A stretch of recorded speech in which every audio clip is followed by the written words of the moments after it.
Hola, hola, damas y caballeros, buenos días, buenas tardes, buenas noches.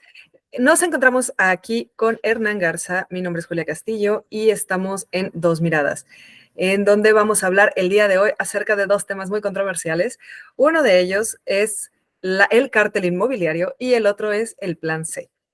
Y pues yo quería comenzar con el cártel inmobiliario porque me parece muy gracioso cómo censuraron a todo el mundo para que no hablaran de algo y causaron un efecto que ahorita me estaba comentando Hernán, que tiene un nombre y una historia. Y me encantaría, Hernán, que nos pudieras platicar acerca de eso, por favor. Claro que sí, Julia, gusto en saludarte. Saludos a todo tu público, a toda tu audiencia. Pues sí, efectivamente, el día de ayer circuló la noticia que al medio digital donde yo escribo, El Soberano, y algunas otras personalidades de Morena en la Ciudad de México, se les iba a notificar que no podían ligar el hashtag o la frase cártel inmobiliario con el del candidato de la alianza Santiago Tahuada, que alcalde de la delegación Benito Juárez y que tiene a gran parte de su equipo, así como al anterior alcalde, ahorita preso, por fraudes inmobiliarios. Entonces, esto pues genera lo que se conoce en el mundo como el efecto Streisand, por Barbara Streisand.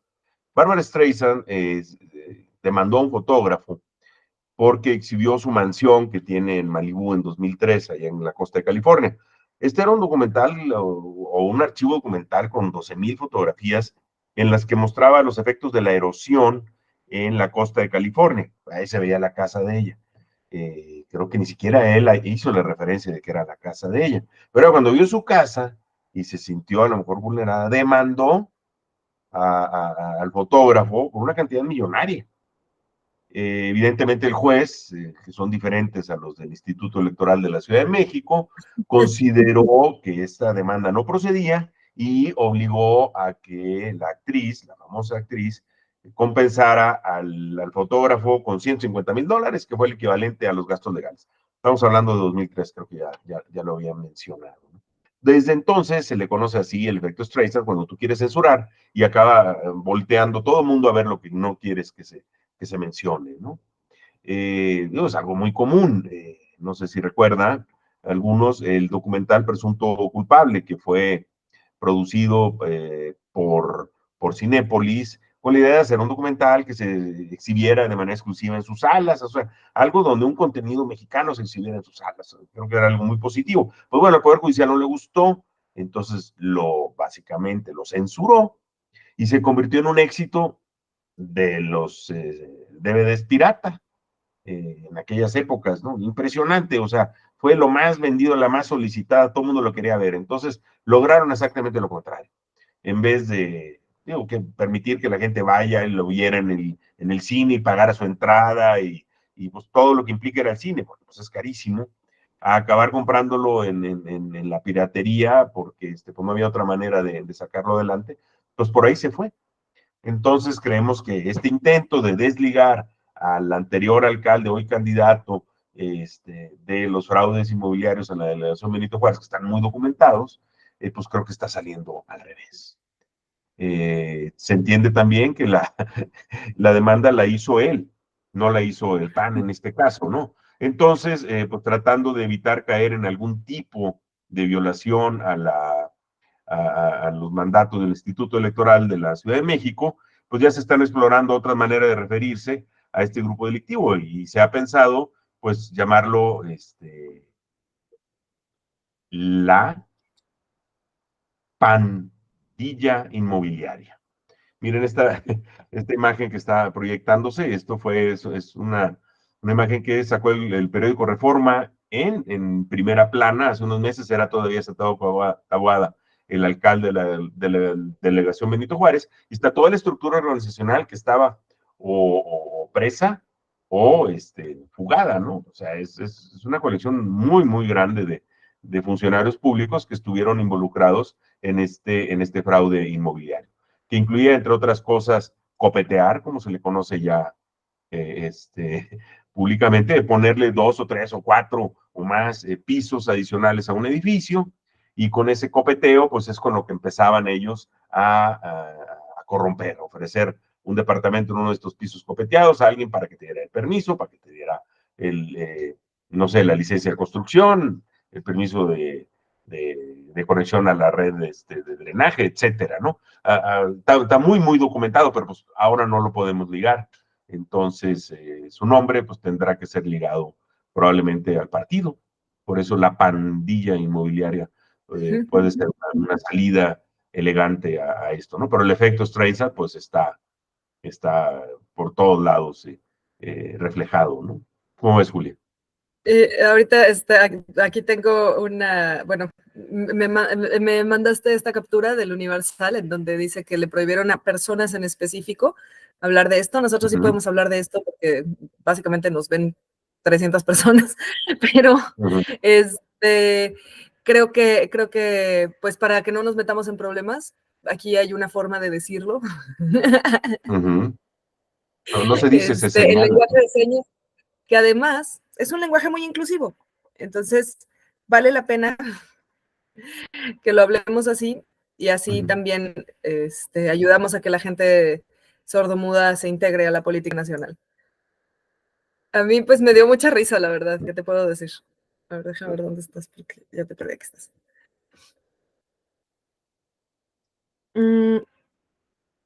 Creo que ya cito, ahí estamos.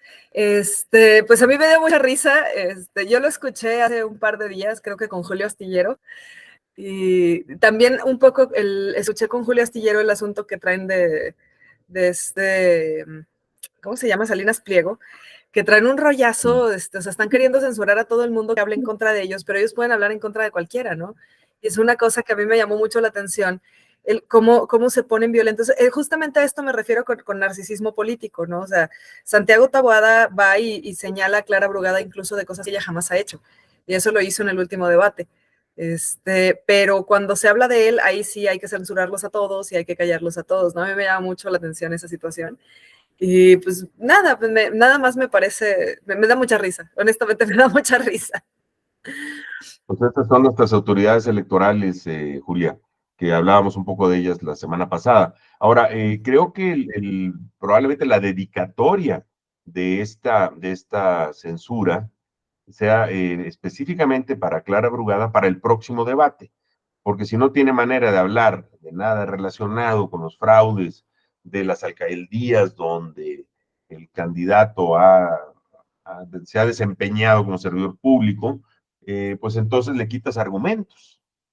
Claro que pues mucho de la estrategia de Clara y también de la candidata presidencial de la doctora Sheinbaum ha sido hablar de sus propuestas, de cómo convertir la ciudad o el país en un país de derechos y no de servicios que luego se ofrezcan al mercado, bla, bla, bla. O sea, esa es la temática y que creo que hay bastante consenso a nivel nacional que es el camino que hay que seguir, pero pues le quitan los argumentos de, bueno, yo también lo puedo hacer, digo, ya ahora andan montándose en programas sociales y andan preguntando qué cosa te hace falta, haciendo encuestas ahí, porque creo que ya se dieron cuenta de que mantener su discurso no le estaba sirviendo, no es que lo vayan a hacer, pero al menos ya están preguntando.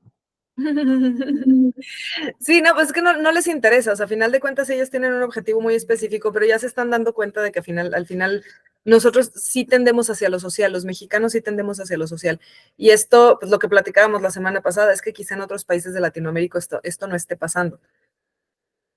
Creo que me quedé friseada, ¿verdad? No sé si tú me ves friseada, sí, creo que sí. No, sí, no, Feliciada. Sí, qué raro, bueno. No sé Pues si aquí me... será como podcast entonces. Sí, porque, claro, porque la imagen se graba con el que está hablando, ¿no? Así queda el Sí, video, ¿verdad? sí, parece que sí. Entonces, a ver, déjame ver si quitándole el fondo se... Pero bueno, entonces, bueno, me estabas platicando acerca de justamente de cómo la evolución del sistema electoral en México nos ha llevado desde los fraudes electorales hasta lo que hoy tenemos como, pues es que es prácticamente una mafia, ¿no? Y totalmente anquilosada en el poder pues, legislativo, judicial, pero muy desde el INE, o sea, más bien judicial. muy desde el INE, porque al final de cuentas el INE es un organismo autónomo, no es del gobierno. Claro, claro, es un organismo constitucional autónomo y es autónomo del Poder Ejecutivo, es autónomo del Poder Judicial, pero autónomo de otros poderes, en este caso de los partidos, pues no se le ve mucha autonomía. El modelo y esto es algo que conozco porque yo fui el primer titular del Registro Nacional de Víctimas en la Comisión Ejecutiva de Atención a Víctimas, que en su momento fue una comisión que tenía 7 comisionados, un comisionado presidente y el resto. Y cada uno venía de diferentes orígenes. Y cada uno de estos comisionados, por quien lo había impulsado a la comisión, defendía esos intereses. Es algo muy similar a lo que ocurre en el INAI, ¿no? Que estaban divididos entre partidos. El caso del INE, los comisionados están representados los partidos. En otros, como el IFT, no es directamente los partidos, sino son los grandes operadores de telecomunicaciones. Son los que tienen ahí su representación. No dicen, no llegan con su gafete, no, yo vengo de la del azul y yo vengo de la de anaranjada, no, pero así actúan, ¿no? O sea, entonces unos dominan ciertas estructuras, entonces uno a lo mejor tiene la parte de investigación y el otro tiene de sanciones, ¿no? Entonces siempre empatan y por eso no se rompen los monopolios, ¿no? Igual que con la COFESE, realmente los organismos constitucionales autónomos, y lo escribí en un artículo, son una manera de quitarle controles democráticos al Ejecutivo, bajo el pretexto de especializarlos, ¿no? Esto se puso de moda en la Unión Europea con una tesis que se llama, de un italiano, ahorita se me olvidó el nombre, pero la tesis se llama la teoría de la delegación. Entonces, en vez de estar sujeto a los vaivenes políticos, porque la gente vota para un lado y vota para el otro, ¿cómo haces que las cosas técnicas se mantengan bien? Pues bueno, puede ser que así funciona el Banco de México, por ejemplo, y así funciona en prácticamente todo el mundo, salvo en los 3 o 4 países no alineados, Corea del Norte, Irán, Cuba. Todos los demás tienen un banco central y son autónomos del Ejecutivo, o sea, el presidente no puede hacer nada con el Banco de México, pero ¿es autónomo el Banco de México de los grandes fondos de inversión? O sea, hacen una corrida contra el peso y ahí te encargo, ¿no? Entonces, autónomos no son, o sea, están vulnerables. ¿Pueden desligarse de las tasas de la Fed? Tampoco, ¿ok? O sea, se las quitaron al presidente de todos los países, o sea, no solo a nuestro, para que las controle alguien más. Y eso que da, pues, un poco o un mucho, aparentemente, de estabilidad financiera, y un país se vuelve loco, y entonces puedes comerciar a nivel internacional, bla, bla, bla, ¿no? Pero tenemos un montón de estos organismos constitucionales autónomos en México. De hecho creo que es el país que más tenemos, y fue la manera en la que se estuvieron dividiendo el poder, y eso obviamente lo que hace es que le quita controles democráticos, y entonces vemos todo lo que ha estado pasando, ¿no? En la Comisión Federal de Competencia, pues digo, somos el país de los monopolios, ¿no? Y multan a un pobre gasero por ahí, y hacen en el artículo lo pongo, sus evaluaciones en 2022, era que habían cumplido 99.9% de sus planes internos, pero pues competencia no hay, ¿verdad? Pero ellos cumplen, ¿no? Pues, se ven para adentro, se ven el ombligo, ¿no? O sea, y en este caso, pues el INE tiene esa característica. Pero el INE nació como el IFE, y antes se llamaba era una comisión de gobernación que se llamaba, aquí tengo mi primer credencial de cuando cumplí 18 años, la Comisión Federal Electoral. Esto fue en el 81, 82, qué horror, ya llovió. Entonces, cuando nace el IFE, el IFE es a raíz del fraude del 88, cuando del presunto fraude del 88, en donde México corrió para darle certeza a sus elecciones, y acudió a a las empresas norteamericanas para que le ayudara a hacer un registro y hacer la primera credencial, que esa no tenía fotografía todavía. Eso fue para las elecciones intermedias del 91. Y entonces se empezó con toda la historia del IFE. Y obviamente tuvo que ceder espacios a la ciudadanía, pero bueno, el primer pues era instituto, director general creo que era, pues fue Gutiérrez Barrios, ¿no? Nada más él, ¿no? O sea, así empezó nuestro Instituto Democrático, ese que ya no se toca, ¿no? Pero pues bueno, si lo pusiste Perdóname, con el, ha sido el ¿quién director es? federal de seguridad, pues dices, bueno, a lo mejor nació medio con ciertas taras, ¿no? Con Perdóname, ¿quién es Gutiérrez Barrios? ¿Nos puedes platicar un poquito? Gutiérrez Barrios fue mucho tiempo, en ese entonces era el secretario de Gobernación, pero había sido en épocas ya de Echeverría y de López Portillo, el, el, el director de la Policía Secreta de la Dirección Federal de Seguridad, que llegó a ser el secretario de Gobernación y fue el primer titular en ese entonces el IFE. Así Vaya, ok. nació. Hoy te lo pintan de rosa, inmaculado y con los ojos vendados, haciendo justicia electoral, ¿verdad? Pero, pues bueno, son los que ponen este tipo de censuras, son los que no ven las carretadas de dinero de un lado y que luego ponen el ojo en el otro, ¿no? O sea, pero de ahí viene, ¿no? Obviamente, cuando se repartieron muchas o se asignaron a los comisionados, a los partidos, pues la presencia de Morena era baja o nula, ¿no? O sea, primeras elecciones a las que va Morena es 2015 y muy ayudado con los partidos con los que hizo alianza, ¿no? Para colocar varios de sus candidatos. Ok, entonces, a final de cuentas, lo que estamos queriendo decir aquí es que el INE no es un organismo, ¿cómo decirlo? Pues imparcial, ¿no? Sino que a final de cuentas sí tienen intereses bien específicos y muy probablemente muchos de ellos para el empresariado mexicano. Me gusta decirlo así porque es una forma de gobierno ya esto. Pues mira, o sea, hay que ver el tour de despedida de Lorenzo Córdoba hace un año.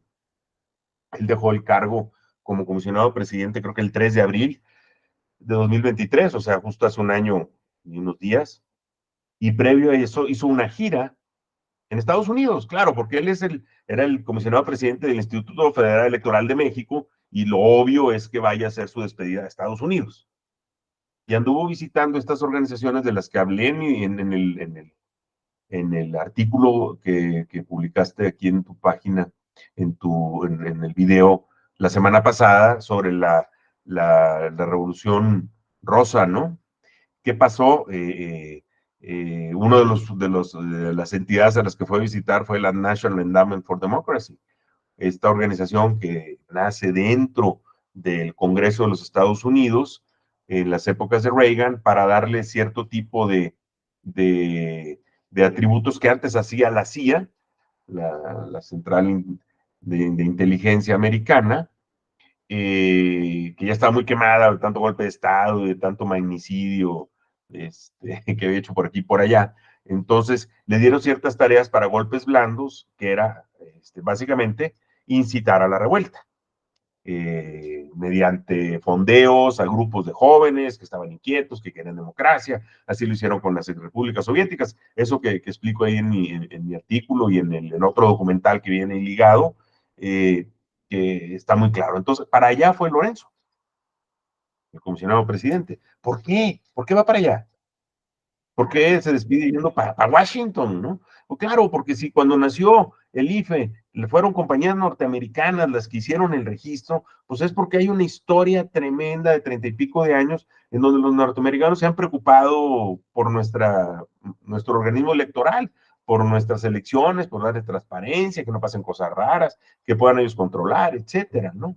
Irónicamente, esta semana, creo que es algo también que vale la pena mencionar, este tipo de protestas como las que provocaron en países de Europa del Este o cuando la primavera árabe, las estamos viendo, no necesariamente provocadas por ellos, espero, este, eh, pero bueno, pudiera ser, a Guiño, raíz guiño. de los estudiantes en Estados Unidos manifestándose en sus universidades por el genocidio de Israel a los palestinos en Gaza y lo que se encuentra alrededor, porque también han estado en los territorios de Cisjordania y el sur del Líbano también, ¿por qué no? Y los ataques recientemente de Irán, etcétera, ¿no? O sea, hay protestas masivas en más de 100 universidades que han estado reprimiendo a los norteamericanos, pero como si fueran, como si no fueran el país democrático que se dicen ser.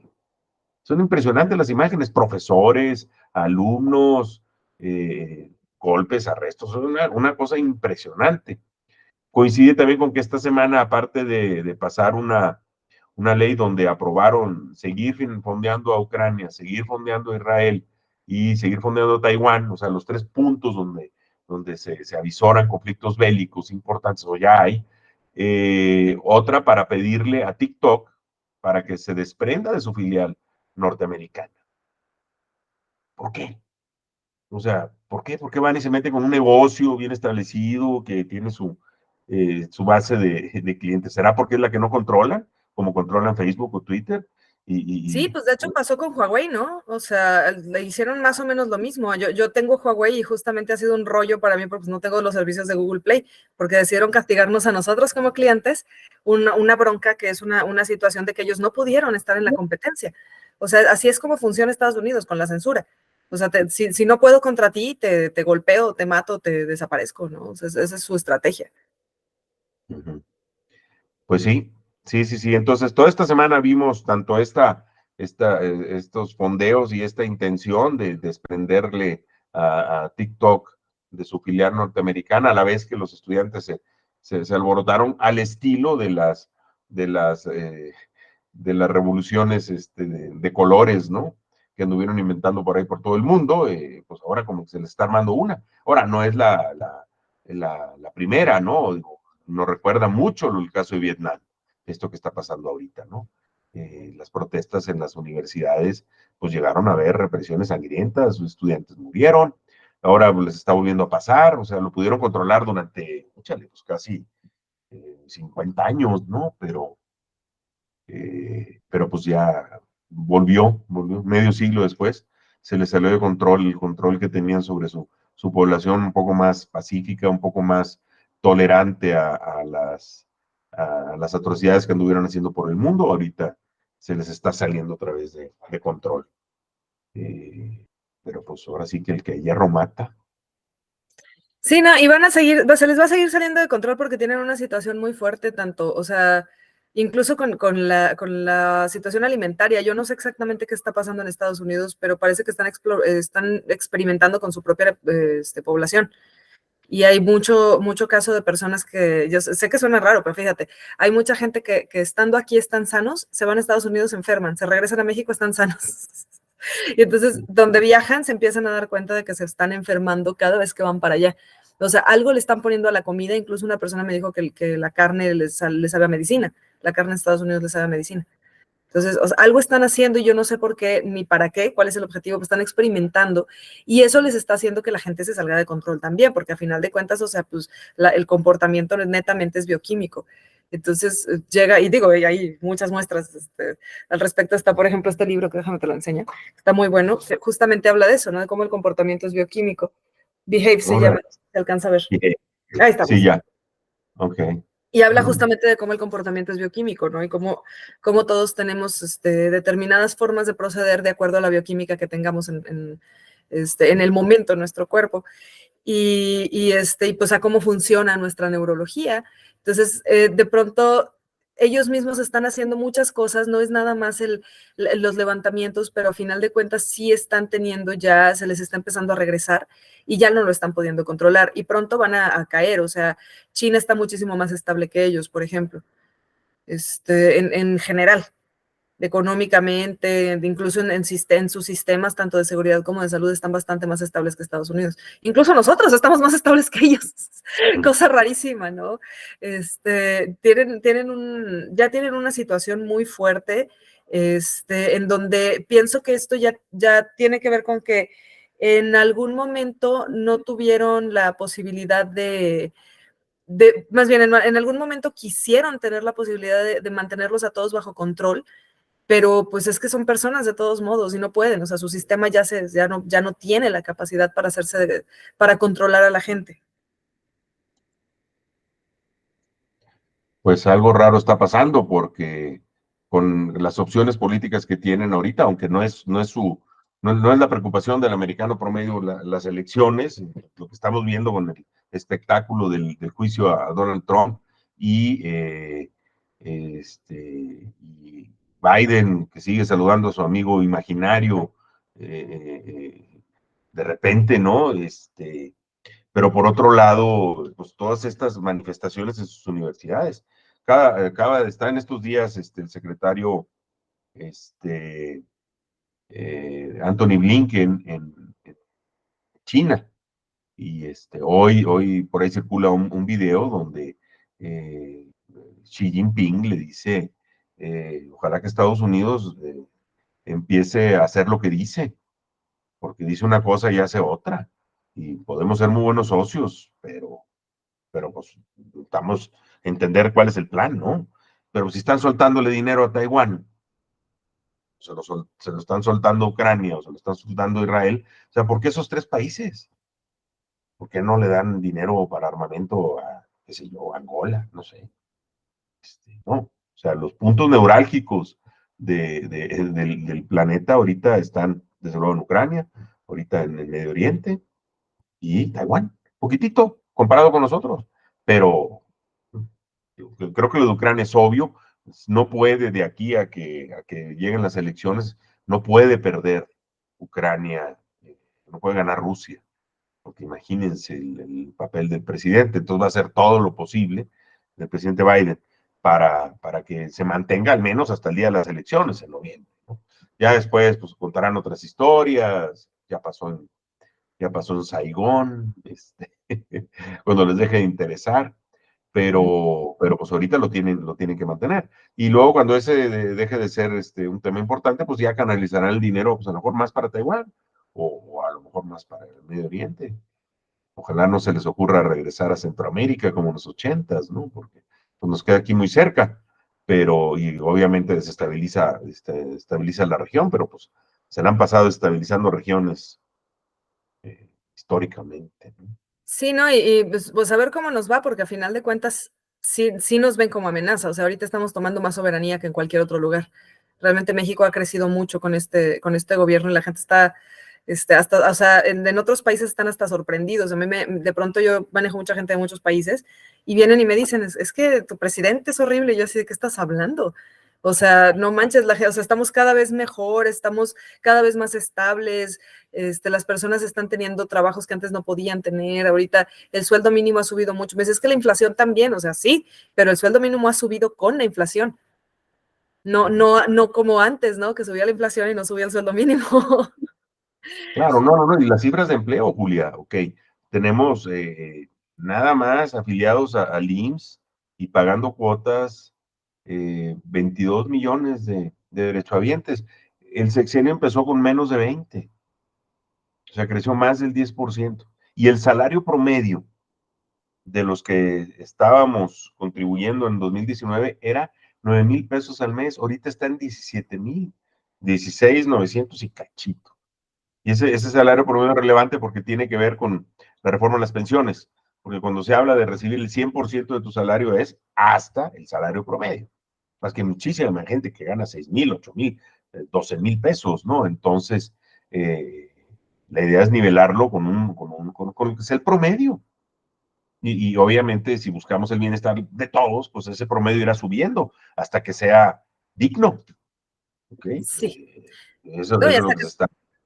y hasta que se equipare con la inflación, porque sí, efectivamente, la inflación también es un problema, pues un problema que está ocurriendo en todo el mundo, ¿no? O sea, se ponen contra López Obrador cuando en realidad esto fue una situación que ocurrió gracias a la pandemia y la guerra en Ucrania. O sea, tengo un amigo que está encerrado en África desde hace 3 años porque el boleto cuando lo compró originalmente pues costaba 16,000 pesos, ahorita está en 44,000 pesos, me parece. A partir de la guerra en Ucrania se subió, o sea, terriblemente, pues no completa. Entonces no lo puede comprar. Simplemente, pues ya, o sea, se quedó encerrado allá. Ay, qué Entonces, triste. sí, tiene 2 años allá, ya casi, sí, 2 años y tantos. De hecho, justamente ayer cumplió 2 años allá, justamente. Entonces, pues sí, ha sido un rollo y pues precisamente porque esto pasó a nivel mundial, ¿no? Entonces no es cosa de López Obrador, pero le echan la culpa de prácticamente todo. Y aquí la situación es, ahorita viene Claudia, cosa que, mira, a mí de pronto me pone, dime tú qué piensas de esto, porque yo a lo mejor estoy un poquito confundida al respecto, y también porque no estoy poniendo tanta atención a las noticias como debería, porque sí debería, pero no tengo chance. Pero a mí de pronto, Claudia, mira, es que lo que pasó con Ebrard, lo que pasó en el partido, yo sí siento que Ebrard tenía razón. Y esto es porque yo misma pues, lo he vivido, ¿no? O sea, yo misma, a mí misma me tumbaron, como te contaba la semana pasada, me tumbaron candidatos. Pero una situación que yo vi que está pasando ahorita con Claudia, pues te digo que al final López Obrador sí dio el dedazo y la señaló a ella, pero nos la señaló a nosotros. Y nosotros somos los que estamos tomando la decisión de sí seguir la señal de él. El dedazo no se lo dio a la gente en su gabinete, ni a la gente en el PRI, ni a la gente en el INE, por ejemplo. Nos lo dio a nosotros como pueblo. Sin embargo, sí a mí de pronto Claudia me pone un poquito nerviosa. O sea, como que yo veo la parte chida y la parte no chida.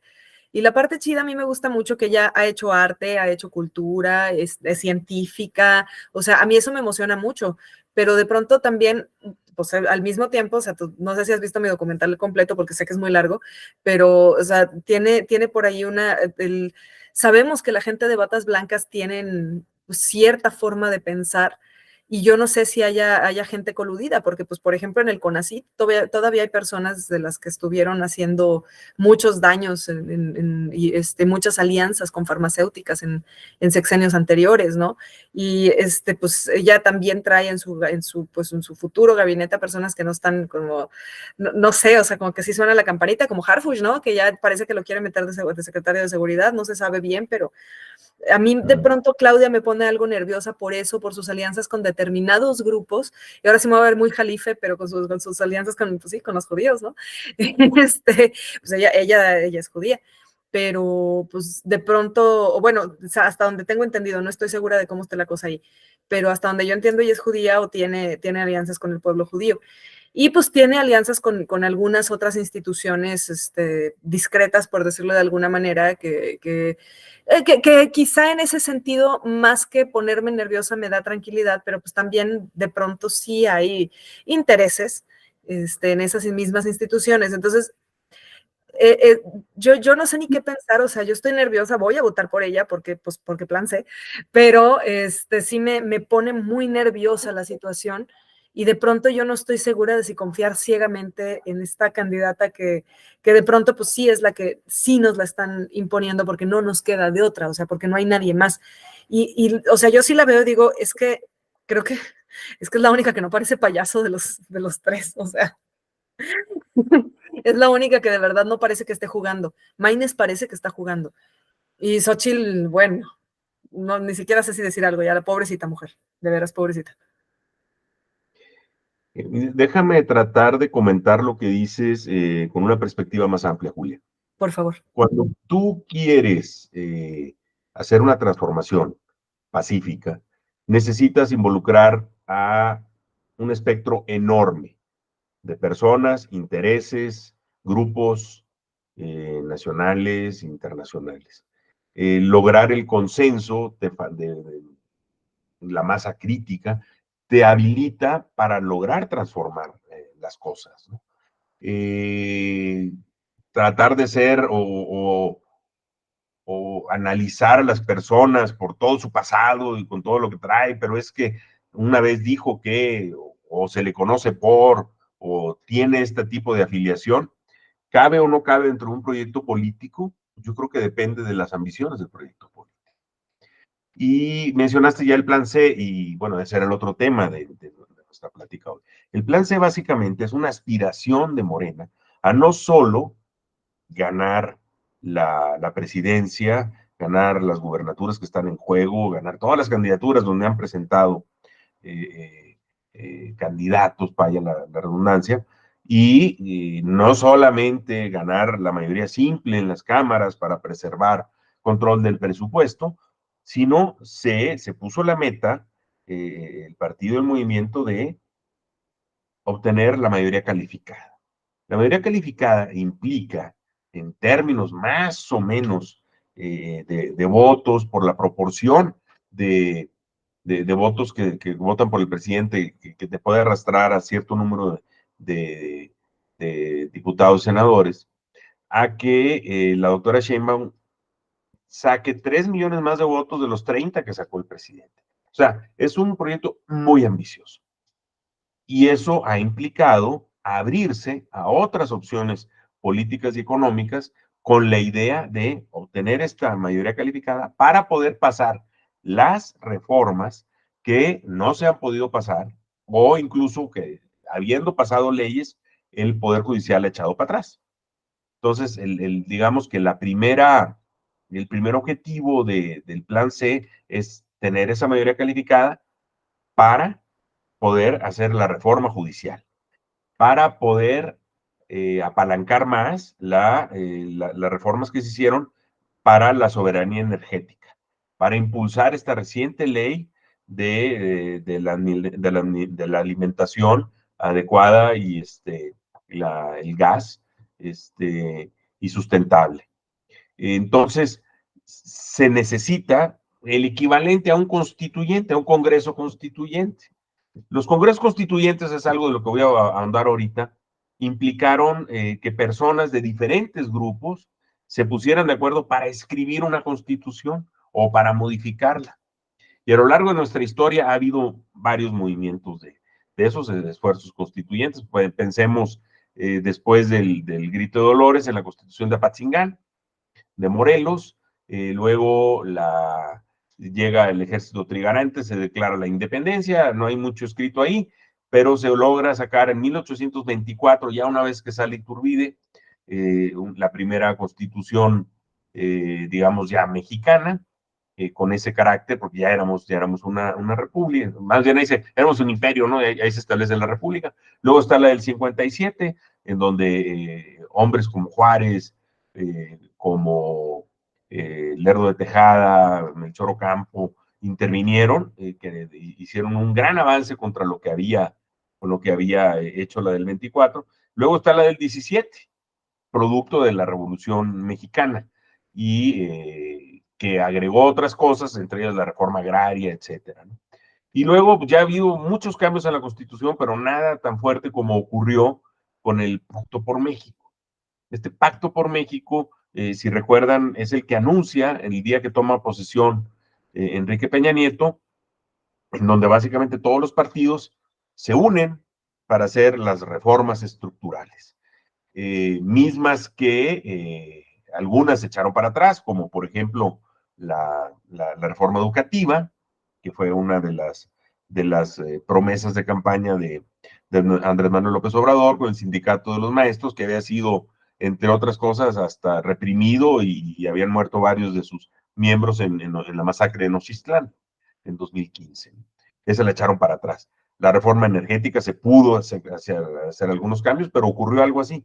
¿Qué sería el plan C? Sería algo equivalente, pero necesitas entonces nutrir de diferentes candidatos, de diferentes grupos sociales o diferentes bases que hoy las tienen los partidos tradicionales, que se las tiene que traer Morena para poder tener los votos. O sea, si tú estás buscándolo hacer, pues tienes que hacer eso. Ahora, ¿qué es lo que está pasando? Que ha habido una serie de candidatos impresentables y no están definidos todos los candidatos todavía. Y hay un movimiento dentro de Morena que está cuestionando mucho a ciertos personajes en ciertos estados. O sea, claramente en algunos no hay tanta bronca, pero en otros, sobre todo que son, o todavía no son, no gobierna o no controla Morena, o de reciente adquisición, como el caso de Hidalgo, donde han aparecido unos personajes impresentables. Entonces hay una especie de rebelión, si, oye, está bien, quiero placer, pero no así, digo, guardemos las formas, etcétera. Pero eso es lo que está ocurriendo. Sin embargo, hay que ver que en esto, qué es lo que se está logrando o qué es lo que se lograría si se puede modificar, se puede pasar la reforma judicial, se refuerza la soberanía energética, alimentaria. O sea, si quitamos esos grandes bloques que impiden poder a la población garantizarle sus derechos en lugar de darle servicios privatizándose. Que muchos de estos cambios ocurrieron pues cuando tenía mayoría el PRI, como en el 92 con la ley de aguas, ¿no? O sea, la ley de aguas tiene unas perversidades enormes porque pone los intereses de la industria, de las mineras, por encima del de la población. Y si bien se ha podido ir modificando poco a poquito, todavía no tenemos una nueva ley que reemplace esa. ¿Okay? Y esa tiene unos absurdos enormes, ¿no? Por ejemplo, si tú tienes una concesión de agua y no la estás consumiendo, con agua te la puede quitar. Entonces forza que la gente, para que no le quite la concesión, no le quite el aforo que tiene derecho, pues gasta hasta el límite. Entonces, pues estás tú mismo dándote un balazo en la pata, pero lo que no quieres es que te quiten algo que ya tienes. O sea, esos vicios tiene ese tipo de ley. Entonces, lo que se busca con el plan C es eso, que hay tropiezos, que hay a lo mejor cosas muy mal hechas o que pudieran ser candidatos horribles, pudiera ser. Pero quisiera contar aquí anécdotas de algunos de los constituyentes, en particular del 57, que fue la que logró incorporar ciertos derechos que no teníamos todavía. Ahí se incorporaron dos leyes que se habían pasado, que provocaron una guerra, la ley Juárez y la ley Lerdo. La ley Juárez básicamente le quitaba el fuero a la iglesia o a los eclesiásticos y a los militares para que fuesen juzgados en tribunales civiles. Ellos se juzgaban por aparte. Ok, entonces quitarles ese fuero obviamente generó un descontento enorme entre quienes estaban perdiendo ese fuero. Y la ley Lerdo es la que promovió la amortización de los bienes de la iglesia porque estaban ahí sentados. O sea, la iglesia católica en México era dueña de la mitad de la riqueza del país, pero la habían adquirido dando servicios eclesiásticos, pero no eran productivas para nada.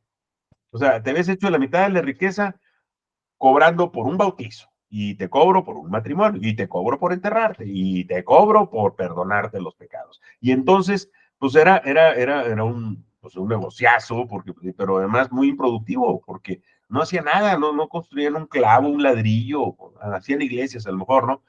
Pero fuera de eso, pues quien las cuidaba y todo, pues al final era gente pegada a ellos, pero pues todo lo demás se lo embolsaban. Y ve tú a saber cuánto se en México. Entonces, para cambiar esas cosas, se juntó un constituyente en donde había, desde luego, un acérrimo ateo, Ignacio Ramírez, el nigromante, que empieza el Congreso y dice, híjole, pues se van a enojar como que la mitad, porque pues de ateo dice, bueno, ¿cómo quieren empezar esto en el nombre de Dios con una contradicción? Y yo le doy mucha importancia al trabajo que voy haciendo, no voy a empezar con una contradicción. Y digo, sí, compadre, pero pues ahí estaba, por ejemplo, Justo Sierra, ¿no? Que era mucho más pío que él, o creyente al menos, ¿no? Y se iban a sentar juntos a discutir la reforma o la constitución del 57. Pues lo que hizo Ignacio Ramírez fue quedarse callado, ya no volvió a decir nada, dijo lo que quería decir al principio y ya. Pero se juntó una amalgama de personas que dicen, no las hubieras visto juntos en una fiesta porque se pelean. Sin embargo, hicieron cambios en nuestra constitución que permitieron seguir adelante en ese proceso que venía sobre todo en quitarle ese poder tan fuerte que tenía en la iglesia. Recordemos que la constitución de Apatzingán reconocía como única religión la católica. En la del 24 ya medio se estaba hablando de tolerancia, ¿no? Y ya en la del 57 hubo libertad de cultos. Pero pues el otro decía, ¿cómo que libertad? Pues que Ignacio Ramírez dice, ¿para qué quieres eso? Si no son cuentos, ¿no? O sea, porque pues dice, pero es que toda la gente cree, o muchísima gente cree, pues ni modo que los eches fuera, ¿no? Sí, Que dejen, claro. créalo. Y se convirtió, digamos, en algo que en ese entonces, 1857, ya las ideas comunistas estaban muy en boga en todo el mundo, ¿no? Se discutió acá. Parte de los discursos del nigromante era que pues el primer protocomunista que hubo fue Jesucristo, ¿no? Y así lo dijo, ¿no? Entonces, imagínate el relajo que se puede armar acá con candidatos de diferentes zonas del país, de diferentes industrias, y tú como, me estoy refiriendo a la doctora Sheinbaum, quieres sacar adelante esto con el mayor apoyo social, pues sí tienes que abrirte a personajes que a lo mejor piensan muy diferente que tú, pero que necesitas echar mano de ellos para poder escribir esas cosas en la Constitución, para que eventualmente, y ahorita entramos en la del 17, pero te dejo hablar un ratito para agarrar aire, ¿no es cierto? Lo que significa, por un lado, que quede en la Constitución y luego que se materialice, ¿no? Sí, no, de hecho ahorita me dejaste pensando en algo que quizá no tenga nada que ver o quizá sí, y que a mí me tiene preocupada un rato porque pues yo practico una religión que se supone que nadie practica, pero ni siquiera está registrada dentro del conteo religioso. Y tiene el mercado más grande de México para sí, ¿no? O sea, a final de cuentas la religión yoruba tiene el mercado de Sonora, que es el mercado más grande de México, o el segundo mercado más grande de México, no estoy segura. Pero a final de cuentas, o sea, es un mercado completo para una religión que no es reconocida y para la cual tenemos muchos problemas. Nosotros intentamos hacer un registro religioso y nos ponen muchas trabas. Y encima de todo, pues, o sea, hay como mucha bronca ahí, ¿no? O sea, como que incluso a pesar de las constituciones y lo que tú quieras y gustes, el culto religioso todavía no está, todavía no es muy abierto. O sea, seguimos batallando por ahí con esas situaciones, ¿no? Pero no los persiguen. Más o menos sí, porque hay prácticas religiosas de la religión yoruba, que no, como el sacrificio animal, por ejemplo, que no son bien vistas. Y de hecho, los que nos persiguen en general son los cristianos y los católicos, no propiamente la Constitución, pero sí meten en problemas a muchas personas con lo de los derechos animales, porque a final de cuentas, pues sí, en el mercado de Sonora se venden animales. Entonces, incluso en el mercado no te dejan, sí está mal hecho porque a final de cuentas en el mercado sí pueden llegar a estar maltratando animales y es una bronca que además también es mala para nuestra propia religión porque nosotros creemos que los animales tienen que estar buenos y sanos para poder otorgarlos de la manera correcta, ¿no? Pero, o sea, al final sí es como sí hay una persecución política en contra de la religión yoruba, al grado de que ni siquiera te dejan entrar con cámaras al mercado de Sonora. Te checan y tienen sensores y todo el rollo, porque pues sí, son religiones muy mal vistas, entonces la gente se tiene que esconder. Incluso yo te cuento que yo uso este collar, yo lo uso por fuera y la gente me regaña, me dicen, es que tiene que ir por dentro. Y cuando yo le digo a mi sacerdote, él me dice, pues es que aquí no nos persiguen, pues él está en África, ¿no? Me dice, aquí no nos persiguen. Dice, porque pues nuestra religión no tenemos por qué ocultarla. Dice, no tendrías por qué ocultarla tú tampoco si vives en un país laico en donde se supone que tienes libertad de culto religioso. Entonces, me dice, la ocultaban porque a final de cuentas en América es una religión de esclavos y está muy mal vista. Entonces se tiene que esconder. Por eso se lleva el collar por dentro. Esto fue lo que él me contó, ¿no? Entonces, y todavía está mal visto, pero todavía te ven en la calle y te reconocen y te saludan los que son de tu misma religión, ¿sabes? Y es muy raro, es rarísimo cuando te topas con ellos en la calle porque tú no ves los collares porque los traen escondidos, pero sí ves la forma en la que se comportan y se saludan de cierta forma, ¿no? Y es muy interesante, pero de todos modos nos están persiguiendo más la situación de la política vegana, la política, animalista, es la que está persiguiendo a la religión yoruba. Wow. No, pues de eso tengo que admitir que no sé nada. No, te digo, pues esto está bien oculto, es una cosa muy secreta, porque nos persiguen, porque sí nos persiguen. Y se ve muy mal, o sea, la gente lo ve como si estuviera equivocado, a pesar de que incluso hay un pueblo completo que se dedica a eso y prácticamente hay mucha gente que lo hace, pero todo calladito. Entonces, hay personas que llegan a especular que aparece ser la segunda religión más grande de México, pero no se sabe porque nadie dice que la practica. Entonces, es muy difícil, es muy difícil. También es posible que sea más allá de lo político un tabú social, ¿no? Quién sabe. Pero bueno, esto me lo recordaste con el asunto de la Constitución, entonces ahorita estoy pensando, es que incluso la modificación de la Constitución no importa tanto cuando ya hay una cultura muy arraigada de ciertas cosas. O sea, yo ahorita me estoy preguntando qué onda con los jueces. O sea, si logramos cambiar el sistema judicial, si logramos modificarlo, ¿en serio nos van a respetar? ¿En serio vamos a poder elegir personas que no tengan ciertas alianzas que nos pudieran llegar a afectar? ¿O vamos a empezar también a tener los mismos rollos con los nuevos que entren? Porque, pues, a final de cuentas, quién sabe qué tanto importa lo que cambie en la palabra escrita, porque ellos hacen lo que se les da la gana de la palabra escrita, pues ahí está Piña, ahí está la ministra Piña haciendo lo que se le da la gana con la palabra escrita, pasándosela por abajo de las axilas para poder hacer lo que ella quiere, ¿no? Ahora, que de hecho, perdón, y parece que estoy brincando de tema, pero es exactamente el mismo tema, con el ministro Saldívar, ¿no? Que parece ser un muy buen hombre y parece ser un hombre muy, muy derecho, pero pues también ahí salió, pues tu tocayo Hernán Gómez, con un libro en el que justamente habla del que no lo he leído, le traigo ganas, en el que justamente habla donde hay corruptelas en el Poder Judicial y el ministro Saldívar es parte de esas corruptelas y no sabemos hasta dónde es cierto y hasta dónde no. Sí, definitivamente el pleito, porque ya es un encontronazo entre la actual ministra presidenta de la Corte y el anterior, que es Saldívar, ¿no? Creo que aquí ha habido a lo mejor imprudencia de ambos lados, por llamarle de una forma. Saldívar finalmente renuncia al cargo antes de tiempo a la Suprema Corte y se identifica claramente con Morena, ¿no? Pero pues él venía de ser la cabeza de uno de los tres poderes de gobierno. Probablemente su rol de asesor lo pudo haber hecho sin ser tan notorio. Pero por otro lado, o sea, no solo de que ahora que enfrente una denuncia anónima y esté abriendo la puerta a algo que jamás había ocurrido en el Poder Judicial, en la historia del Poder Judicial en México, es que pues, se abre la posibilidad de investigar a los ministros, ¿no? Que pues, eran intocables, ¿no?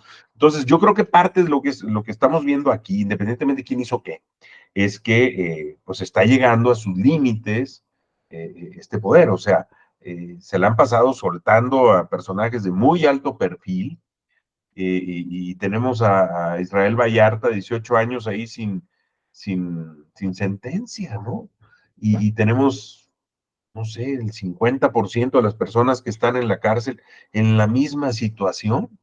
Por eso se enojó tanto el Poder Judicial cuando salió el documental presunto culpable, tanto que pues lo censuró, ahora sí que ya nos cacharon, ¿no? O sea, te cae una demanda y tú no sabes cómo vas a poder enfrentarla. Pues ocurre que pues, siempre el que tiene dinero sale y el que no, no.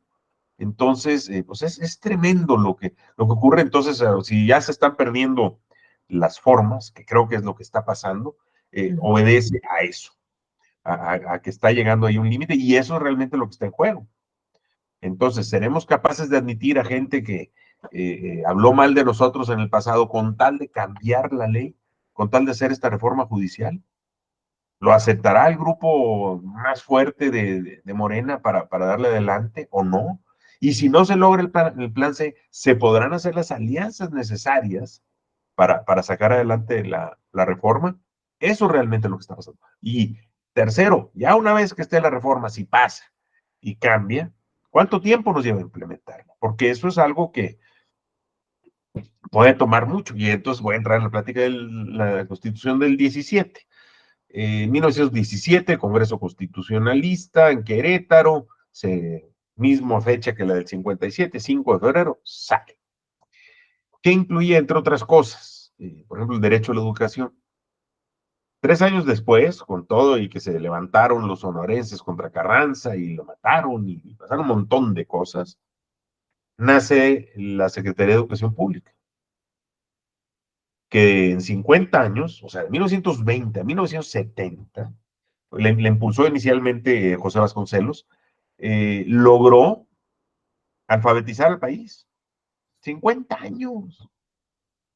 Y en 70 ocurrió el fenómeno de la explosión demográfica. Entonces, básicamente, los siguientes 30 años, del 70 al 2000, nos la pasamos haciendo escuelas, porque no había dónde poner a los niños, ¿no? Entonces, escuelas, escuelas, escuelas. Primero alfabetiza, luego escuelas. Y del 2000 para acá ya hemos estado preocupados por la calidad educativa, que si nos gusta o no nos gusta el modelo, ya es otra historia, ¿no? Pero bueno, pues nos llevamos más de 100 años en esto, 104, y esa se empezó luego.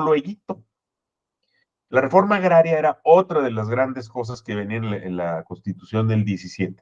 ¿Qué ocurrió de inmediato?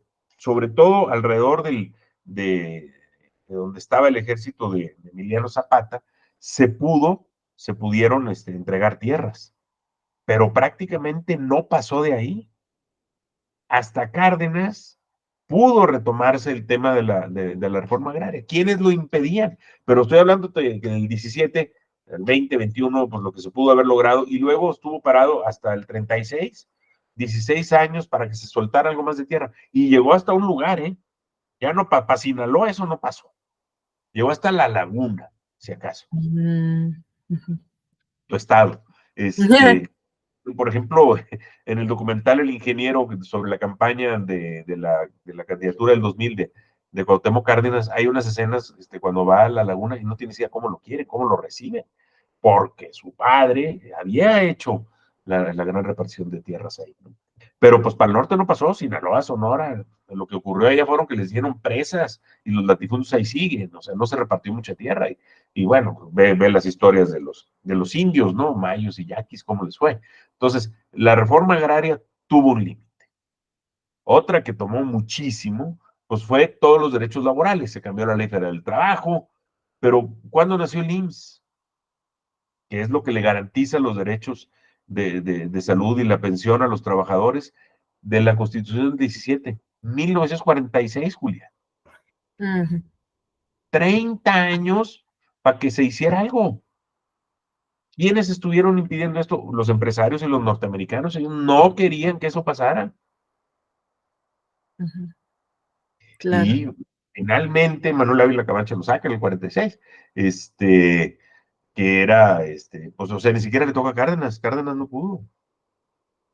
Y había mucho empuje, de hecho, Ávila Camacho, pues, eh, fue como una tipo concertación, porque los grupos más radicales querían poner a un general muy, pues muy de derechas, ¿no? Lo acabaron aplacando de otra forma, y el candidato de Cárdenas era otro, y acabó pactándose en medio. Entonces unas cosas pasaron, otras no, y estamos en plena guerra, ¿no? O sea, también, pero saliendo de la guerra, pero se logra establecer el instituto, pero tomó 30 años. Entonces imagínate que sí hay plan C, imagínate que se logra hacer un cambio.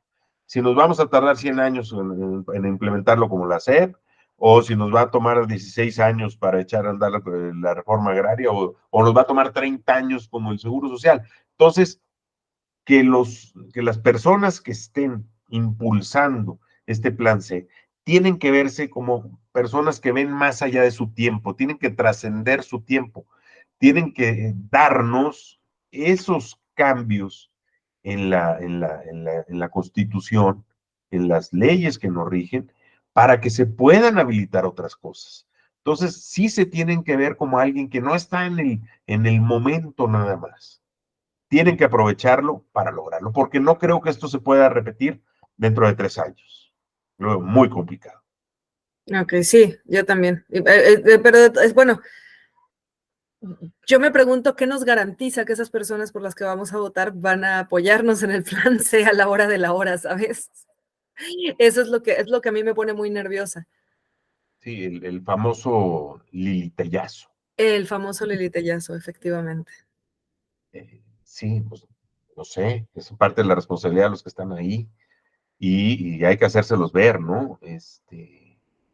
Y obviamente las cosas que se queden pendientes, pues siempre podremos apelar a que lleguen otros mejores que nosotros a hacerlas, ¿no? Pero lo que nos toca hacer, o lo que se puede hacer, pues hay que hacerlo. Entonces, ahí es donde creo que entra pues una dimensión política, humanista, que sí la tenemos en nuestra historia. O sea, ha habido gente que ha dejado, eh, digamos, todo su prestigio porque cree que esto, toda su vida la ha dedicado a eso, ¿no? Creo que esa es la barra con la que deberíamos estar midiendo a nuestros representantes, ¿no? Exigírselos y que no se hagan guajes, ¿no? Y siempre se puede hacer algo, siempre, o sea, en mucho está en nuestras manos, ¿no?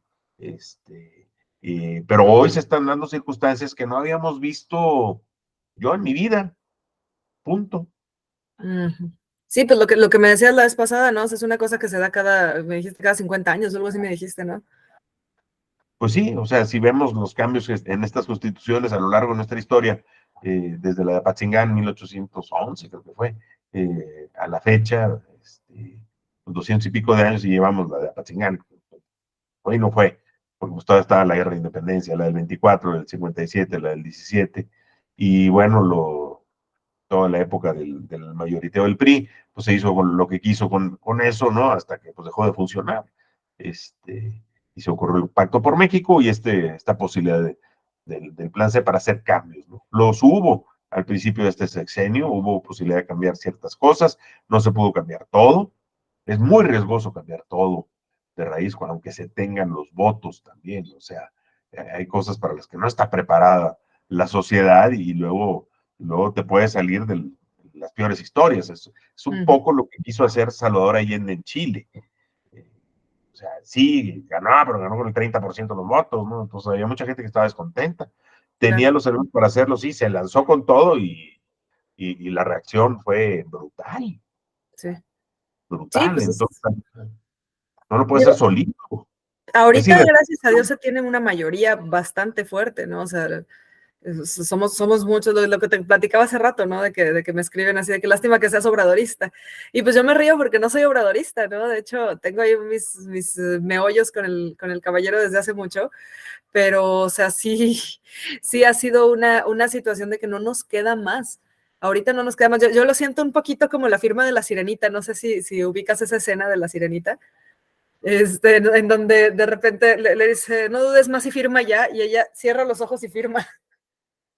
Me siento así siento que voy a votar así. Ya ni modo, ¿no? Pero yo sí pienso que de pronto tenemos que estar muy atentos, muy, muy atentos, porque estamos confiando demasiado. Incluso la gente ya se enojan si hablas en contra o sea, si dices, oigan, ¿qué tal si las alianzas o sea, sí, López Obrador podrá ser muy buena persona, pero la gente con la que se junta no está chida.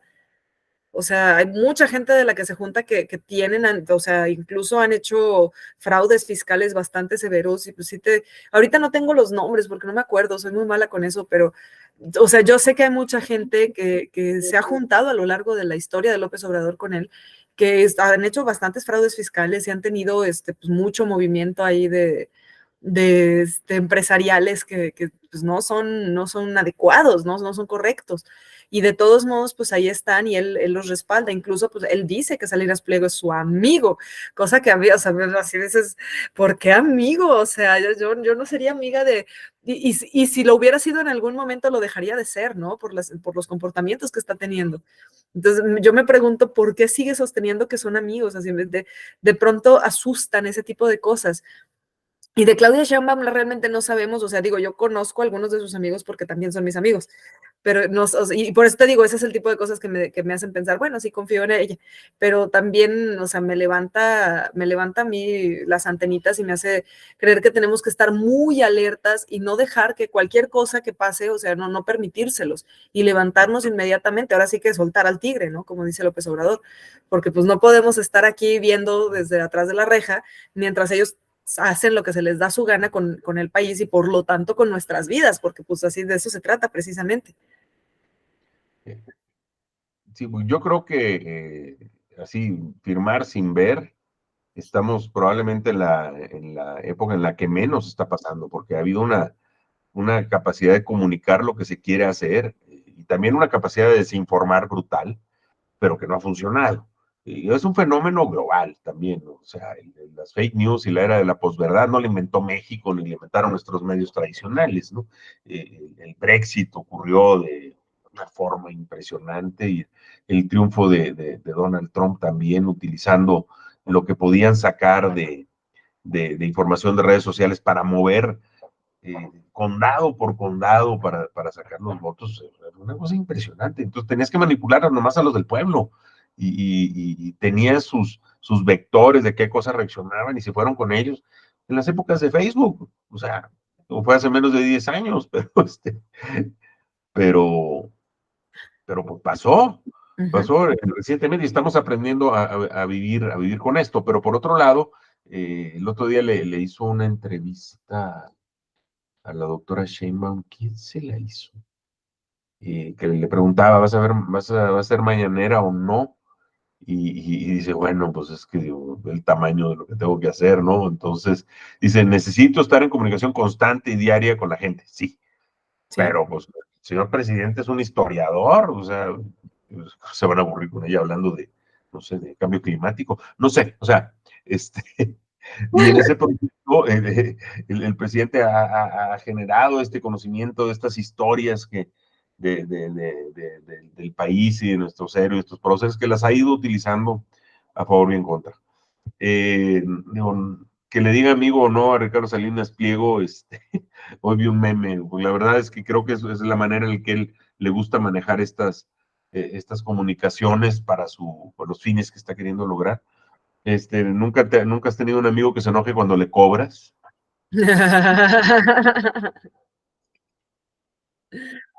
Bueno, Entonces, pues, oye, amigo, te tengo que cobrar, ¿verdad? O sea, el amigo te tengo que cobrar es ya págame, por favor, no seas desgraciado, ¿no? Por decirlo de otra manera, ¿no? No, lo que ha hecho es pues llevar la discusión pública a decir, a ver, ya les cobré a todos estos, me falta uno, que no quiere. Pero pues ahí tiene en la bolsa a un miembro de la Suprema Corte de Justicia de la Nación, que cajonea los asuntos, ujú, aunque se vista con su toga negra y digan que es autónomo, apostólico y romano y lo que tú quieras. O sea, el tipo está claramente beneficiando a un pillo ujú. y es miembro de la Suprema Corte. Sí, han pasado cosas bien chistosas con esta corte, ¿no? Que es la corte de Cedillo, porque pues, él mandó a su casa a todos los demás que había de un día para otro, el 1 de enero del 95, cuando estábamos todavía reponiéndonos del error de diciembre, y estuvimos sin corte un buen rato hasta que dijo, no, estos son los buenos ahora. Y, oye, ¿lo puede hacer? Pues lo podría hacer, pero no ha querido, no quiere sentar ese precedente. Quiere que esto ocurra por las vías legales. Entonces, te toma más tiempo, tienes que hacerte a lo mejor, porque lo quieres hacer pacífico y lo quieres hacer duradero. Entonces, pues, ¿qué riesgos implica? O que no pase nada. Entonces, ¿qué Sí. va a pasar una vez que ocurren estos movimientos hacia un lado del espectro más progresistas? Pues empiezan a acomodar, porque el poder económico ahí sigue. Y todas las condiciones están hechas para que los pocos que tengan poder económico tengan cada vez más y más gente tenga menos. O sea, está peor que nunca. Sí, a eso me refiero con el empresariato mexicano. O sea, les dicen el empresariado, pero yo le digo el empresariato porque o sea, es un sistema de gobierno esto.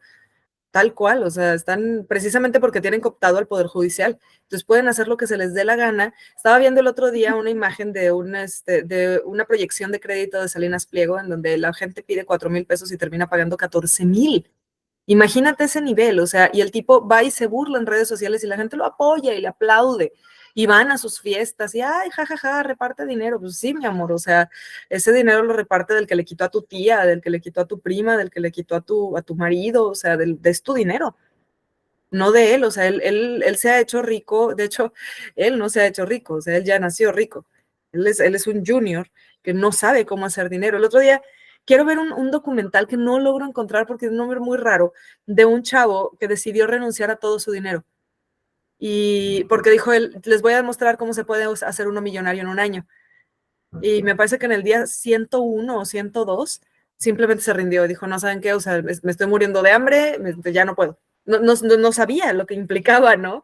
O sea, yo tengo 12 años haciendo mis propias empresas y trabajo para algunas empresas y, o sea, de repente he tenido que trabajar de freelance y de repente he tenido que trabajar de terapeuta porque no hay chamba. Dijo, en el sexenio de Peña Nieto fue horrible, horrible porque era muy difícil encontrar trabajo o sea, pues te pagan como mujer, ¿no? O sea, en esos, ahorita ya no sé si esté pasando porque yo ya no trabajo así, pero en ese momento te pagaban como mujer. Entonces, si a mis compañeros les llegaban a pagar, por ejemplo, no sé, 35, 40,000 mensuales, a mí me pagaban 16, 17. Y eso era, sí, sí, sí, así, a ese grado, te estoy hablando en serio. Y estábamos haciendo lo mismo, de que formulaciones de productos y cosas así. Entonces, o sea, pues yo me veía en la necesidad de buscar otras alternativas para poder sacar dinero. Es una cosa, y además a mí no me daban contratos permanentes, a ellos sí, ¿sabes? y por ser mujer, y no sé si por ser mujer o también tengo otra hipótesis, porque la verdad es que todos ellos eran del ITAM, yo no. Entonces, probablemente eso tenía mucho que ver. Yo era la única mujer y además era la única que no era del ITAM. Entonces, quizá había por ahí alguna cosa de que ellos se conocen de toda la vida o son amigos o los papás, o sea, el papá es amigo del jefe o sea, realmente cosas que yo no sé, desconozco. Pero esto pasaba mucho, en el sexenio de Peña Nieto pasaba mucho y apenas empezó el sexenio de López Obrador y la verdad es que las cosas cambiaron. O sea, me fue posible, por ejemplo, abrir una empresa que en el sexenio de Peña Nieto, a pesar de que existía el esquema SAS, nunca me permitieron abrir la empresa, siempre me daban para atrás constantemente. Entonces, yo sí creo que de pronto ha habido modificaciones y ha habido muchos cambios que de pronto antes no se veían, pues, o cosas que antes no se veían, y que uno le tenía que batallar para poder estar al nivel, ¿no? Y poder tener los suficientes ingresos cuando se podía. Entonces, de pronto, llegar a un punto en el que ahorita estamos ya mucho más estables económicamente, en el que podemos ver claramente que la gente tiene mejores oportunidades, pero de todos modos da el miedo porque sigue habiendo un empresariato, sigue habiendo alianzas entre ellos que son muy difíciles de paliar y que ellos siguen regalándoles los puestos. Es más, te voy a poner una que a mí me dejó impresionada. Estaba yo trabajando en una empresa y me ponen a un tipo que según esto era muy buen comerciante y no sé qué y no sé cuánto. Yo estaba, o sea, yo ya les tenía todo el plan de negocios hecho, la estructura estaba hecha y nada más era de generar el contenido y subirlo, eso era todo. Y de pronto me ponen a un tipo que es experto en ventas y no sé qué, no sé cuánto. Total que me alío con él, bueno, empiezo a platicar con él y todo, y resulta que el tipo lo que quería era que hiciéramos una empresa multinivel de un producto que no necesitaba una empresa multinivel y que todo lo contrario, lo único que iba a hacer era desprestigiar a la marca. Entonces yo traté de explicárselo, pero como él era sobrino de quién sabe quién, entonces fue, o sea, pues como él es el sobrino, o sea, el sobrino del jefe, ¿no? Entonces, pues ¿qué más me queda más que hacer lo que él me está diciendo? Entonces, cuando fracasamos fue mi culpa, no de él. Pero yo, o sea, gracias a Dios, yo guardé todo y así de que no, pues miren, aquí está, yo les dije que iba a pasar eso, yo les advertí que iba a ocurrir, por favor, se lo suplico, a mí no me metan. Y yo les renuncié, o sea, les mandé el trabajo al diablo porque les digo, es que no es posible que estén, que quieran, les digo, el sobrinity manager, ¿no? Que contratan al sobrinity manager porque es el sobrino y resulta que el güey no sabe nada de estrategia de ventas y entonces, ay, ¿por qué no estamos vendiendo? ¿Por qué no estamos incrementando ventas? ¿Qué es lo que está pasando? Pues lo que está pasando es que la persona no sabe lo que está haciendo, pero como tiene alianzas, tiene, ¿cómo se llama esto? Influencias, como tiene influencias, pues logra cosas, ¿no? Y este es un empresariato que se da desde lo más alto, desde la cúpula hasta las empresas más pequeñas. O sea, prácticamente toda la gente que tiene empresas o que trabaja en Coparmex trabajan así. Y ha sido un problema. De hecho, en Coparmex es uno de los grandes problemas, ¿no? Que se les da trabajo a personas que son importantes o que son cercanas a fulano, mengano y perengano y que tienen incluso rasgos bastante racistas. Me acuerdo mucho de uno que no voy a decir quién es, pero me dio mucha risa porque llego a Coparmex y estaba muy sentado así con sus zapatos de piel y su reloj Rolex, apuntando a la gente que llega. Y entonces le pregunta, ¿qué onda, hermano? ¿Cómo estás? Uno de los chavos con los que yo iba, ¿qué onda, hermano? ¿Cómo estás? Y el otro, no, pues aquí trabajando como negro. Y entonces yo le digo, ay, no sabía que los negros trabajaban mucho. No, hombre, se le fue la sangre al piso al pobre chavo, ¿no? Pues es que es justamente como la idea que traemos y como esta onda de realmente cree que estar sentado escribiendo es trabajar como negro. O sea, no, mi amor, no sabes lo que significa estar 10 horas parado en el sol, levantando cosas, moviendo. ¿Por qué? Pues porque tú eres blanco y privilegiado. Y digo, gracias a Dios yo también, pero yo sí los he visto, yo sé lo que significa. Y pues a final de cuentas yo pues, tengo el privilegio de no vivirlo, pero también tengo pues creo que el estrato social de saber de lo que se trata. ¿No? Llega a decir no sé, la observación, pero no es la observación, el estrato social como para saber que se vive, cómo se vive en la clase baja. Y ya a la hora de que llegas a lugares como Coparmex empiezas a ver este tipo de cosas en donde no tienen el criterio de entender que hay muchas personas que no tienen los privilegios que ellos mismos tienen. Entonces, ellos empiezan a decir que es que yo llegué aquí por esfuerzo y, o sea, etcétera, etcétera, pues como este chavo que te digo, pero no llegaron ahí por el esfuerzo de nadie, o sea, más que el del papá o el del abuelo o el del bisabuelo, que además tampoco fue esfuerzo, o sea, esas personas que ya llegaron con dinero aquí, generacional, y pocos han sido los que han salido realmente desde abajo. Está cañoncísimo, es casi imposible, o sea, te digo, yo empecé mis empresas más o menos hace 10, 11 años, 2024, sería 11 años, en el 2013 empecé yo a hacer empresas. De hecho, mi primera empresa la tuve en el 2010, pero, o sea, bien, tratando de registrarlas desde el 2013 y, o sea, no manches. Entonces este chavo quería en un año hacerse millonario. Mi vida, pues ni siquiera con contactos lo logró. Entonces, no se puede. O sea, son los contactos los que sacan a la gente adelante. Y es precisamente eso lo que forma una especie de gobierno en las sombras, ¿no? En donde los empresarios están manejando las leyes y en este caso el Poder Judicial a su favor, de acuerdo con lo que les es conveniente y lo que ellos necesitan para poder pues, seguir teniendo dinero y a final de cuentas repartírselo a las personas que viven en el Poder Judicial y por lo tanto sostener determinado estilo de vida al que ya se acostumbraron.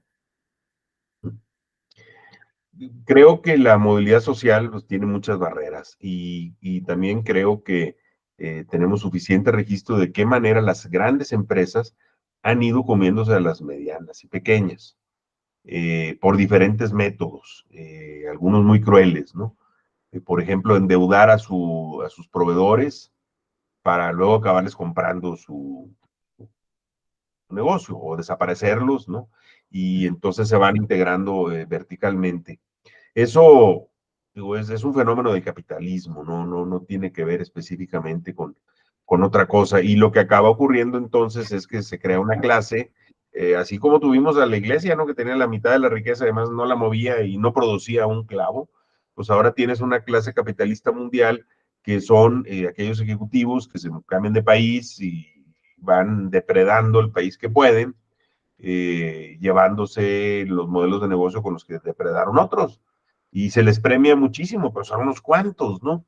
Entonces, esta clase capitalista mundial, que escribe de esto un profesor de la Universidad de California, creo que es en Davis, se llama William Robinson, y él acuña este término y te los describe, mire, son así, traen 3 o 4 pasaportes, han vivido en tal y tal lado, hacen lo mismo que saben hacer, y no les importa en dónde vayan, ¿no? Entonces extraen la riqueza del país y ahí se van. Entonces, en eso se llevan, pues, a los empresarios locales, que a lo mejor se pueden afiliar como Coparmex y se tratan de defender, pero pues llega un grandotote de esos y también nos hace pedazos. Ellos están también dentro de la cadena alimenticia, ¿no? Y lo que pasa es que al final, si no tienes capital, si no tienes empresas, si no tienes educación, pues acabas siendo un empleado. Entonces, si es que te emplean, ¿no? Pues si no, hubo las épocas del outsourcing, ¿no?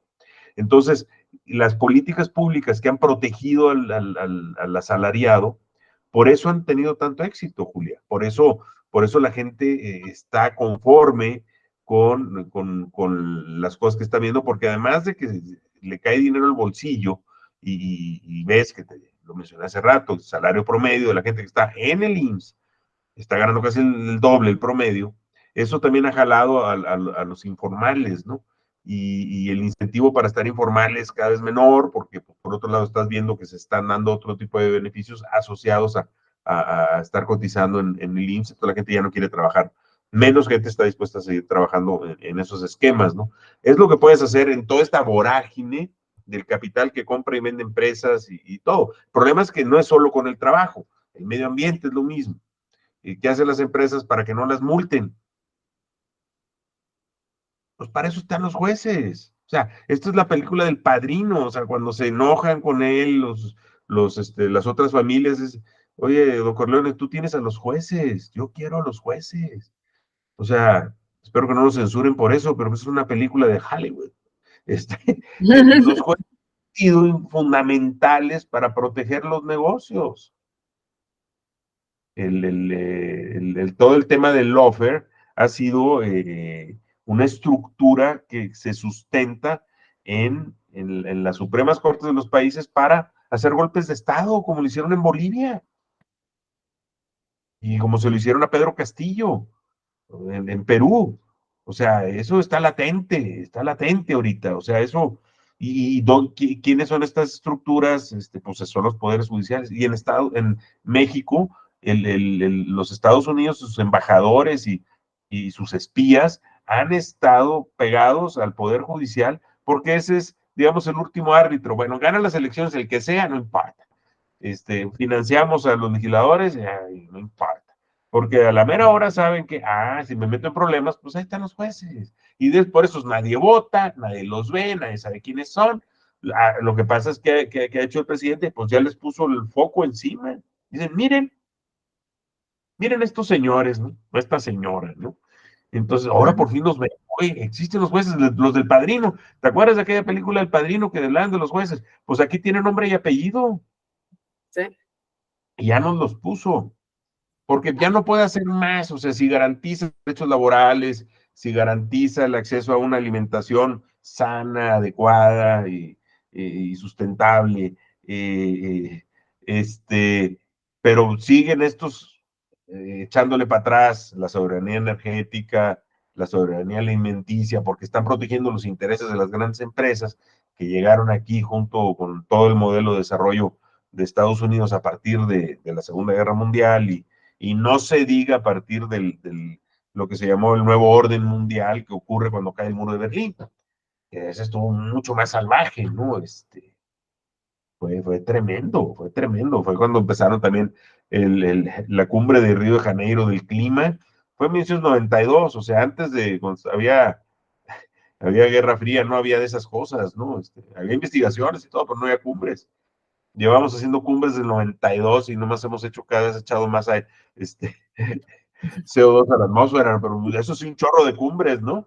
Entonces, esos son otros temas que, ¿por qué no cambian las cosas? Porque está enquistado los intereses económicos globales, que están enquistados en todo nuestro aparato judicial y han manejado el legislativo y ya dejan que las elecciones, pues, que gane el que sea, hombre, no pasa nada. Aquí luego los frenamos, ¿no? Si no el legislativo, los frenamos el judicial. Y si no, pues está lo que ya ha ocurrido. Pues viene el magnicidio, orquestado por la CIA, viene la invasión, como ocurrió en Irak, o sea, y las otras amenazas, o sea, tienen la sartén por el mango, pues. Aunque Sí, no, su y gente. nosotros como consumidores no ayudan, perdóname, mande. No, y aunque su gente no esté muy contenta y a lo mejor esté en crisis de opiáceos en Estados Unidos y voten por Trump por Biden, pues da lo mismo. O sea, tienen el ejército más grande del planeta, controlan casi todos las redes sociales, tienen acceso a la información de todo el mundo. Pues les falta TikTok, pues vamos por TikTok y pues, vamos a darle guerra ahí a China en Taiwán y vamos a ver a que caigan, ¿no? A que nos invadan, a que nos ataquen como le picaron las narices a Putin para Ucrania, hasta que dijo, bueno, esto ya es un tema de subsistencia, vámonos. Sí, sí, no, y te digo que nosotros como consumidores tampoco ayudamos mucho. O sea, el otro día subí un video acerca de la Coca-Cola y les digo, o sea, pues gasta tanto de agua y mucho cuidado y la madre, ¿no? Y pues estos son datos me parece que del Universal, incluso lo saqué, no me acuerdo ahorita, o de Reforma, alguno de los dos, de un periódico azul. Y lo puse en TikTok, alguien lo bajó y lo puso en Facebook. Y me lo manda una amiga y me dice, mira, ya difundieron tu video en Facebook. Y las reacciones en Facebook, pero yo estoy impresionada, ¿eh? La gente, ay, pues yo voy a seguir tomándome mi coca. Y pues, ¿qué quieres que tome? ¿Agua? Pues sí, o sea, pues la gente enojada, e incluso un médico me dijo que no, o sea, que yo estaba loca y que qué rica una coca. Y yo así de que, o sea, ¿y usted considera que es correcto que un médico esté defendiendo a una empresa que está asesinando a muchas personas con su producto? Y me dice, ay, sí, ahorita voy por una coca. Y yo así de que, wow, dije, órale. O sea, de verdad ya es una cosa de que, o sea, nos tienen cooptados a nosotros también, ¿no? Es básicamente el mundo feliz en combinación con 1984, man. O sea, sí, aquí tuvieron un hijito y ese es hoy. Pues sí. Y ese es donde estamos metidos, Julio. Sí, sí, por desgracia. Entonces, pues, ya nos deprimimos, así es que vamos a ir a deprimirnos a gusto por unos tequilas para estar deprimidos bien padre. Te agradezco mucho, Germán, por haber estado aquí. Nos vemos la próxima semana, con los... Creo que ahí estás, ya, te me habías Sí, silenciado, pero ya volviste. Y pues bueno, muchísimas gracias por todas las explicaciones, por toda la sabiduría que nos compartes, muy, muy bonito, muy interesante. Y pues nos vemos aquí la próxima semana. Cualquier cosa, ya saben, denle like, compartan, suscríbanse. Y si no les gustó, compártanlo con sus enemigos, así les arruinan la semana y todos estamos contentos. muchas gracias, Julia. Que tengas buena semana y seguimos en contacto. Ok, un abrazote. Bye.